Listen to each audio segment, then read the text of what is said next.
Dober dan, to je N1 studio. Polfinale predsedniške tekme je za nami, čez 3 tedne sledi še veliki finale. Drugi krog, v katerem se bosta pomerila Anže Logar, ki je zbral skoraj 34% podporo, in Nataša Pirc-Musar, za katero je glasovalo nekaj manj kot 27% volivk in volivcev. Kaj se je včeraj pravzaprav zgodilo? Kdo je v tej bitki interpretaciji pravi zmagovalec? Kdo se spreneveda? Kaj bo odločalo o drugem krogu? O tem z odličnim poznavalcem številk in razmerij moči, z Andražem Zorkom, ustanoviteljem in partnerjem v družbi Valicon. Dober dan, dobrodošli. Dober dan. Gospod Zorko, na prvi pogled se zdi, da so ankete kar dobro napovedale sinočni rezultat, razen morda pri kandidatu Levice Mihi Kordišu, ki mu je kazalo nekoliko bolje. Je ta prvi vtis točen? Jaz sem seveda govoril iz čiste korektnosti do vseh ostalih, predvsem o naših rezultatih. Mi smo edina agencija, ki je napovedala pravilen vrstni red, na kar smo še posebej ponosni. Tudi tisti razpon, ki smo ga objavili v petek zvečer, kaj je minimum in maksimum pri posameznem kandidatu, se je izkazal, da pravega. Razen kot ste imeli pri Mihi Kordišu, smo pa to pojasnili za današnjo tako imenovano post-poll analizo, kjer smo anketirance, ki so včeraj volili, vprašali, koga so dejansko volili, pa seveda, če je bil ta kandidat njihova res prva izbira, temu rečemo ekspresivni glas. In izkazalo se je, da je ravno pri Mihi Kordišu, pa tudi pri Cigler Kralju in predvsem pri Vladimirju Prebiliču bilo kar nekaj teh glasov, ki so bili namesto ekspresivni, se pravi iskreni za njih, namenski. To pomeni, da so se odločili za glas vpliva, kot rečemo temu, da so podprli enega od vodilnih 3 kandidatov, ki so imeli pač realne možnosti za preboj v drugi krog, zato da njihov glas ne bi šel v nič. Če kar tu nadaljujem, in če še morda poveste še kaj, kar ste ugotovili v tej analizi, kaj se pravzaprav zgodilo? Je bilo torej tisto tipično, klasično, taktično glasovanje, ki ga pač v Sloveniji poznamo, predvsem na parlamentarnih volitvah, tokrat bolj izrazito na desnem polu, kjer je Anže Logar očitno pobral kar veliko glasov Nove Slovenije, tudi gospoda Ciglerja Kralja in gospoda Tonina je bilo nekako razumeti v tej smeri. V bistvu je bilo na obeh straneh.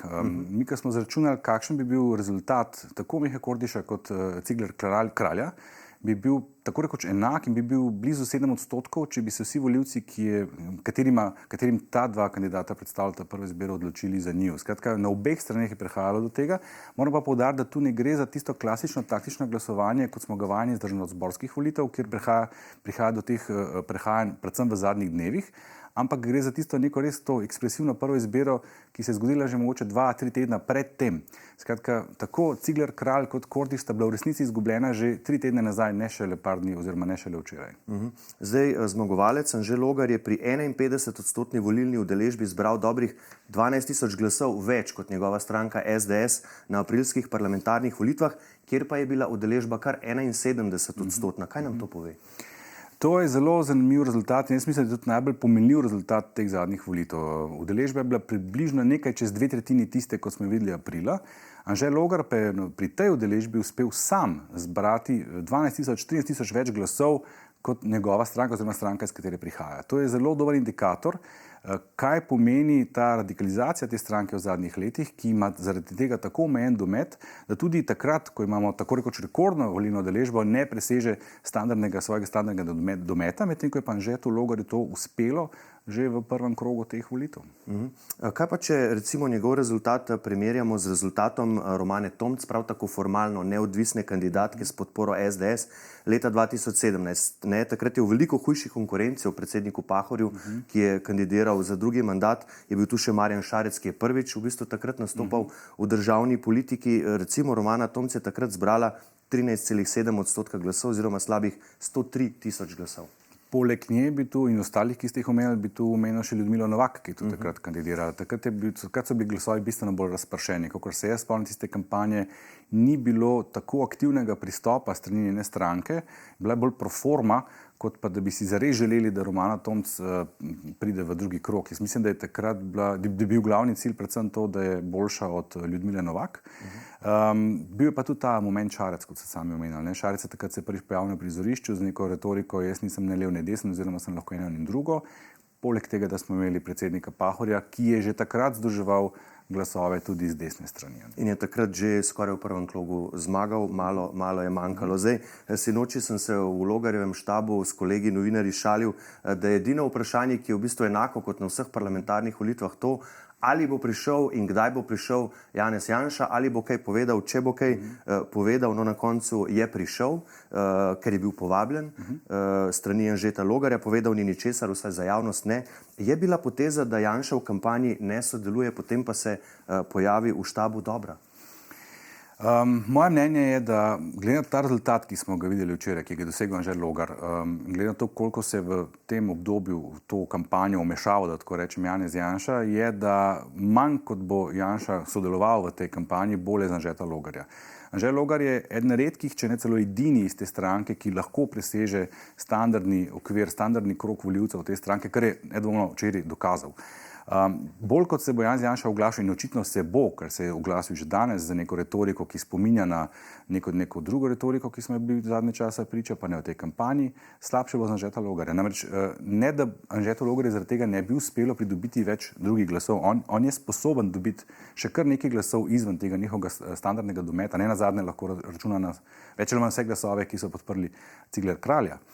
Škodovalo mu bo v tem smislu, da bo Janša s takšnim pristopom, s takimi izjavami aktiviral bazo levo od sredine, ki bo takoj zaznala ta moment, ta anti-Janša, anti-SDS moment in prišla na volitve, da si ravno Nataša Pirc Musar ni njihova prva, morda niti ne druga izbira, ampak bodo pa s tisnimi zobi to vse naredili. In to je ravno to, česar si želi predsednik vlade Robert Golob. Ali lahko Anže Logar v drugem krogu dejansko zmaga, to bo potem v nadaljevanju. Zdaj pojdiva še malo na levi pol, ker zanimivo je bilo poslušati v bistvu včeraj Roberta Goloba, kako je v pričo vidno potolčenega Milana Brgleza razlagal, kako je zadovoljen, kako je leva sredina zmagala, kako gre za ponovljen rezultat z aprilskih parlamentarnih volitev. Seveda ni edini, ki takole vratolomno zdaj išče svojo interpretacijo rezultatov, ampak bova v drugih še kasneje. Kako velika zaušnica je v bistvu to za Goloba in vlado? No, če je bil včeraj prevladujoči sklep, da gre za kar velik poraz Milana Brgleza oziroma obeh vladajočih strank, je bil eden od sklepov tudi, da gre tudi za kar velik poraz Roberta Goloba. Zato me te izjave ne presenečajo. Treba je zdaj to zgodbo nekako drugače obrniti z njihovega vidika. Lahko upajo na to, da bodo te izjave čez dan, dva pozabljene. Ampak spomnimo, Robert Golob oziroma Gibanje Svoboda je imelo po mojem mnenju odlično kandidatko, ki bi bila lahko kos v tem boju z Natašo Pirc Musar, čemu očitno Milan Brglez ni bil. In tisti odstop je bila zagotovo strateška napaka, iz katerega so se potem nekako skušali izvleči ven s podporo Milanu Brglezu, kar se je pa skazalo v bistvu sam še za neke vrste še eno dodatno napako. Ker združena podpora obeh teh strank je v primerjavi z podporo, ki so jo dobili na parlamentarnih volitvah, komaj na tretjini. Ja, in včeraj je potem razlagal, da ne bo razlagal ali pa ugibal o tem, kaj bi bilo, če bi bilo. Videl so se, tu bom spomnil gledalce, ravno na dan, ko je bila Marta Kos izstopljena, so se pogovarjala in to analizirala. In to je bilo dejstvo, njen umik je prišel še preden je dejansko prišla do Solčan, tam pa vemo vsi, da je kar blestela spomladi. Naša izkušena notranje politična novinarka Meta Roglič je v svojem komentarju sinočnjega rezultata, ki ga seveda toplo priporočam, zapisala, da je to Golobovo izgovarjanje, spominja na basano lisici in kislem grozdju.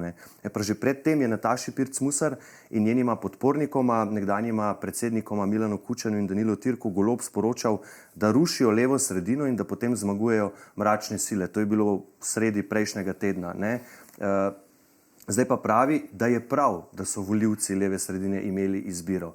Katere so bile po vaše Golobove ključne napake v tej kampanji? Ja, začneva kar s Kronsko. Kronska napaka je to, da so dopustili, sprožili, povzročili kakorkoli že odstop Marte Kos, ki je po mojem mnenju še enkrat ponovno bila res odlična kandidatka za to mesto.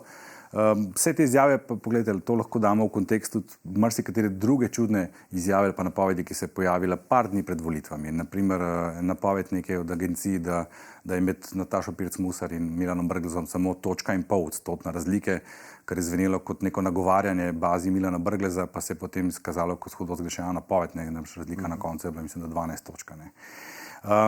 To so stvari, ki so na nek način normalne, v narekovajih normalne. Gre pač za to, da v Sloveniji je volilno telo bolj levo kot desno. Do zdaj še nismo imeli primera kandidata, ki bi prihajal desno od sredine, ki bi uspel v drugem krogu premagati kandidata, ki prihaja praviloma potem seveda levo od sredine. Še najbližje temu je bila Barbara Brezigar, od tega je že 20 let. Takrat je bilo razmerje med levo in desno polovico bistveno bolj uravnoteženo, kot je danes. To, kar se pa dogaja zdaj, me pa bolj spominja recimo na leto 2007, ko je tudi Lojze Peterle relativno suvereno zmagal v prvem krogu. Tudi takrat smo bili priča precej ostremu boju, tudi v smislu številka. Takrat sta imela Danilo Türk in pa Mitja Gaspari izenačen boj do samega konca. Manj kot 1%. Tako, ne. In pač vemo, ta boj levo od sredine je boj za tistega, ne za tistega, ki bo prišel v drugi krog, ampak za tistega, ki bo zelo, zelo verjetno postal naslednji predsednik. Zato tovrstna retorika, tovrstni spopadi besedni ne presenečajo. Vemo pa, take stvari se potem v javnosti kar hitro pozabijo in mislim, da računajo na to, da čez dan, dva bo to vse pozabljeno. Ali je Brglez toliko zaostal za drugim krogom zaradi neprepričljivih nastopov, pozne vključitve v tekmo, obojega, kaj tretjega? Nek način kombinacija vsega. Jaz sem, ko je vstopil v tekmo, njega označil za game changerja, z lepo slovensko besedo, zato ker je dejansko povzročil ta troboj, ki ga prej ni bilo na vidiku. Ocenil sem tudi, da je njegov potencial relativno visok. Tudi prve ankete so ga takoj uvrstile nad 10%, torej nad domet njegove lastne stranke. Vse to je kazalo, da njegov potencial je, da ima ta potencial, ima to tradicijo oziroma neke izkušnje iz mesta predsednika državnega zbora. Je pa, kot je nekdo rekel, morda nastopi preveč intelektualistično. On je za njega pravijo, da se ves čas v njem borita intelektualec in politik. In da se nikoli ne ve, kdo je čisto zares pred kamero. Določeni nastopi so izgledali tako, kot bi rekel kolega moj, kot da si podzavestno pravzaprav, ne da si ni želel podzavestno, si ne more želeti, če je podzavestno, ampak da mu podzavestno nekako narekovala, da ni ravnal drugače, da bo vendarle ostal na neki drugi poziciji. Ja, to se spomnim na soočenih, so bila kakšna vprašanja, ki se jih je dalo, bom rekel, zakomplicirati, na dolgo odgovarjati, ampak kakšna so bila pa tako jasna, ampak je Brglezu vseeno uspelo tudi te odgovore nekako precej podaljšati, nekako zakamuflirati bistvo, zakomplicirati. Če greva naprej še k drugim kandidatom od 4. mesta naprej, se vi strinjate s tezo nekaterih analitikov, da bi bil Vladimir Prebilič četrtovrščeni, v bistvu odličen rezultat, prek 10% je šel. Če bi kampanja trajala še kakšna 2 tedna, resen kandidat za drugi krog, je pa tudi on, to je treba povedati, prišel s svojo interpretacijo rezultata, rekel je, da je bil samo 5% za kandidatom dveh največjih koalicijskih strank, ki imata v parlamentu absolutno večino. Jaz sem eden od tistih, ki sem poudarjal enako, da če bi on vstopil v kampanjo recimo 2-3 tedne prej, oziroma seveda morala bi biti tudi soočene potem 2-3 tedne prej, da bi se mogoče to lahko zgodilo. Imamo pa še en zelo konkreten dokaz za to, je pa ta naša analiza, ki sem prej omenil. Tisti ekspresivni glasovi so se najbolj odrazili ravno pri njemu. Se pravi, njegov rezultat, če bi vsi volili njega kot tisto prvo srčno izbiro, bi bil boljši kot rezultat Milana Brgleza. Skratka, on bi uspel priti celo na 3. mesto, bi se zamenjala, pa vendar bi bil še vedno kar precej daleč od Nataše Pirc Musar. Tako da ta verjetnost uvrstitve v drugi krog je bila v resnici manjša, kot se zdi zdaj za nazaj. Če pa bi seveda kampanja trajala še en mesec, z razlogom verjetno traja samo en mesec, bi se morda kaj spremenilo. Kaj pa zadnji trije, Senčar, Cigler, Kralj, Kordiš, za prvo gospod Senčar bi lahko rekli, da je uspeh, da s tem nekako trasira pod stranke Resnica, vse je vprašanje, kaj bodo zdaj delali 4 leta, ampak v smeri proti preboju čez parlamentarni prag na naslednjih volitvah, najbolj desni in najbolj levi kandidat pa sta pogorela. Pogorela sta v smislu, da sta oba zaostala za politično novinko, za predstavnico anti-anti stranke, ki je povrh vsega še izven parlamentarna. Ona dva sta pa predstavnika, zdaj že lahko rečemo tradicionalno, tudi za levico parlamentarnih strank. In z tega vidika je ta poraz boleč, da jo prehiti do včeraj neznana kandidatka. Za njo pa spet velja to, ko sem že vodoma pomenil, tudi ona dva bi imela boljši rezultat, ne bi bila na zadnjih 2 mestih, če se ne bi zgodil ta premik teh ekspresivnih k namenskemu glasovanju. Vendar s tem bi morali računati že prej. Cigler Kralj je vstopil v boj potem, ko je že bilo jasno, da je Anže Logar kandidat. Miha Kordiš je vstopil v boj, ko je že bilo jasno, da je prišel tudi Milan Brglez tekmovati.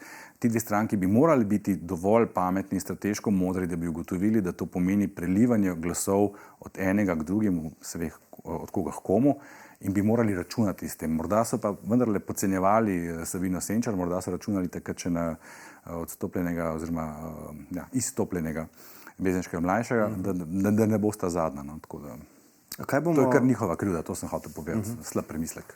Kaj bomo zdaj gledali v drugem krogu, kako se bodo prelivali zdaj ti glasovi? Bo taktika desnice, da čim več ljudi ostane doma? Kaj sploh lahko prinese Anže Logarju zmago? Ne? Nataša Pirc-Musar zdaj govori o spopadu vrednot, Logar in Janša pa o spopadu vizij. Zdaj, drugi krog, tako čisto empirično gledano, vedno ta udeležba pade za nekih 5-6 odstotnih točk. Tokrat smo imeli v prvem krogu nekoliko više. Se pravi, če bomo končali nekje pri udeležbi 45 odstotkov, potem Anže Logar po mojem mnenju ne bo imel dovolj glasov, čisto empirično gledano, je ta bazen premajhen, da bi presegel 50 odstotkov. V tem primeru bi bil verjetno rezultat nekje 55-45 za Natašo Pirc-Musar. Skratka, edina možnost, da Anže Logar pride čez 5 odstotkov, je znižati to udeležbo strani leve sredine, se pravi demoralizirati volivce na drugi strani, kar pa bo izredno težko, sploh po prvi izjavi, ki jo je danes Janša dal, ko že obtožuje Natašo Pirc-Musar, da je kako že varovanka ali kako že davčnih oaz. Da ohranja vrednote davčnih oaz. Tako, da ohranja vrednote, da ne vrednote pretvori, da ohranja vrednote davčnih oaz. To je že prvi zanesljiv znak. Zanimivo, ironično morda, retorika, ki je zelo podobna, kot je uporabil Milan Brglez na kongresu SD, ko je označil za zagovornico tranzicijskega kapitala, ker tranzicijski kapital je kje? V davčnih oazah. Skratka, to me je mal presenetilo. In ta retorika kaže na to, da bodo šli v frontalni napad na njo, na njene volivce, kar pa bo rezultiralo samo v tem spet anti-Janša, anti-SDS momentu in pripeljalo volivce na volišča, da bo ta udeležba vendarle tam okrog 45% po možnosti, kjer pa, mislim po moji oceni, kjer pa potem Logar nima več možnosti. Kaj pa neposredni spopadi med njima? Videli smo po tistem, ko je v javnost prišel posnetek, ko so Natašo Pirc-Musar med oglasi na enem od soočenj posneli, kako je, skočila na Milana Brgleza, po tistem se je vidno potegnila nazaj, je zelo pazila na to, kako se odziva na kakšne stvari pri Logarju, ki je seveda ima ogromno izkušenj, 23 let je že v SDS-u in se mi zdi, da ves čas skozi vsa soočenja razmišljal, kje bi napadal. Ni velikokrat napadal, ampak je zelo skrbno izbiral te trenutke. Kaj menite, da bo teh napadov, teh neposrednih spopadov zdaj v tem drugem krogu več in na katero temo? Zdaj, oba sta v svojih izjavah napovedala, da bosta še naprej dostojna in spodobna in tudi oba sta taki osebnosti, da bi to od njiju pričakoval. Jaz pričakujem, da bo v večji meri prihajalo do tovrstnih napadov, da tako rečeva, iz njunega okolja. Predvsem na to, ko sem že prej citiral predsednika stranke SDS, naprimer. Pri Nataši Pirc-Musar je pa zdaj ena velika dilema. Ona je ves čas poudarjala to svojo neodvisnost in ona resnično edina lahko poudarja, ker za njo res ni stoji nobena stranka, razen podpora Piratske stranke. In stranka Mladih zelenih. In stranke, te sem pa skoraj spregledal. Se opravičujem. Zdaj, v tem trenutku, ko je samo še ona ostala strani levo od sredine, bodo vsi ti mediji, ki so jo prej napadali, in vsi ti centri moči, ki so jo prej napadali, bodo nekako utihnili. Ni rečeno, da jo bodo podprli, bodo pa se pasivizirali. Pa verjetno bodo začeli napadati potem rajši Logarja. Tako, posredno jo bodo podprli s tem, da bodo napadali njega in potem njej tega ni treba početi. Mora pa ona pri tem ohraniti to distanco. Namreč jaz mislim, da je ona pa tudi kar nekaj volivcev prepričala, da je res neodvisna kandidatka in da so to volivci, ki si želijo nekih novih politikov, novih obrazov, ki niso tradicionalno levi ali desni in jih seveda s tem ne sme odgnati. Bomo videli, kaj se bo zgodilo v drugem krogu. Še 3 tedne je te kampanje, zdaj verjetno se bo malo umirila, potem pa intenzivirala v zadnjem tednu. Seveda tudi ponovno bomo imeli finalno soočenje na 1-1, tako da tudi vi seveda, gospod Zorko, vabljeni k ogledu. Za danes pa najlepša hvala, da ste prišli v naš studio. Hvala za povabilo. Hvala pa tudi vam za vašo pozornost. Seveda vsi rezultati in tudi druge analize in komentarji, odzivi na sinočnje rezultate predsedniških volitev najdete na naši spletni strani n1info.si. Studija pa le še lep pozdrav in nasvidenje.